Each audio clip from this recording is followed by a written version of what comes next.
Ang mabuting balita ng Panginoon ayon kay San Lucas. Papuri sa iyo, Panginoon.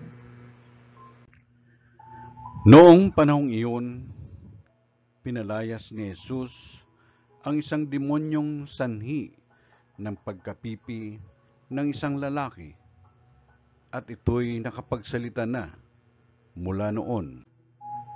Nanggilalas ang mga tao, ngunit may ilan sa kanila ang nagsabi, si Beelzebul na prinsipe ng mga demonyo ang nagbigay sa kanya ng kapangyarihang magpalayas ng mga demonyo.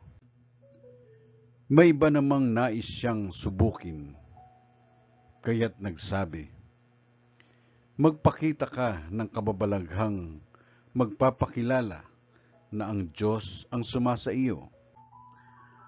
Ngunit batid ni Jesus ang kanilang iniisip, kaya't sinabi sa kanila, babagsak ang bawat kariang nahati sa magkakalabang pangkat, at mawawasak ang mga bahay roon.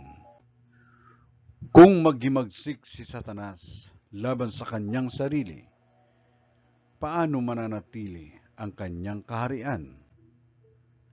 Sinasabi ninyong nagpapalayas ako ng mga demonyo sapagkat binigyan ako ni Beelzebul ng kapangyarihang ito.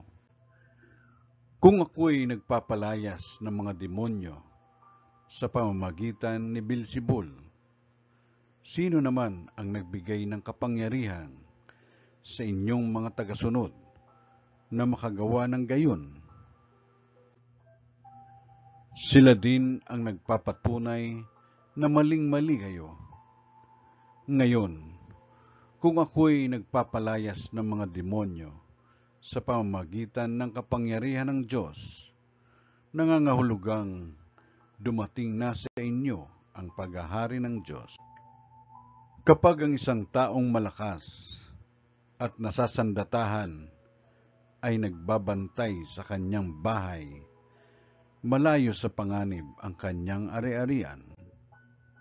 Ngunit kung salakayin siya at talunin ng isang taong higit na malakas, sasamsamin nito ang mga sandatang kanyang inaasahan at ipamamahagi ang ari-ariang inagaw. Ang hindi panig sa akin ay laban sa akin, at nagkakalat ang hindi tumutulong sa aking mag-ipon. Ang mabuting balita ng Panginoon.